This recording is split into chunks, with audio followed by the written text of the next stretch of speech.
In today's video, I'm going to teach you how to create validation rules in Salesforce to restrict users from entering incorrect data, ensuring the integrity and accuracy of your database. Let's get started by first logging into your Salesforce account. Having access to the right credentials is essential, so make sure you enter those correctly and securely. Once you've logged in, head over to the Setup menu, which you can easily locate by clicking on the gear icon at the top right of your screen. From there, you'll see an option labeled Object Manager, which is where the magic begins. Navigate into the Object Manager, and now here's where you choose the specific object you're interested in working with. This could be any object like contact, opportunity, or whichever component you need to manage. Think of objects as the broad categories of information you deal with in Salesforce, each containing fields that represent specific data points. After selecting your desired object, direct your attention to the Validation Rules section located on the left side of your screen. Here, you'll click New to begin the process of creating your custom validation rule. Let's put together the core components of your rule. You'll start by entering a rule name. This should be a clear and concise description that tells you at a glance what the rule is designed to do. Next to rule name, you'll find a spot to enter the error condition formula. This formula is the heart of your validation rule, dictating exactly when the rule is triggered. Don't worry if this part sounds a bit technical. It's essentially a way to define the criteria for incorrect data. For example, you may want to validate that a phone number field contains only numbers. Once your formula is in place, you'll create an error message. This message should be straightforward and user-friendly, informing the user what they need to change before they can proceed. The goal here is to guide the user to correct the error efficiently. Take a moment to decide where you want this message to appear. Salesforce offers the flexibility to display it either inline next to the respective field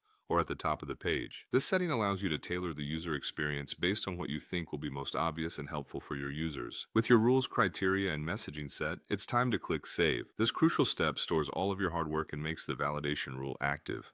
But the last and very important piece of today's lesson is to test your rule. By attempting to enter data that should trigger the rule, you can confirm that it behaves as expected, catching incorrect entries and displaying the error message as intended. Testing it not only verifies that your rule is functional, but also ensures that your users will have a smooth and error-free interaction with your Salesforce environment.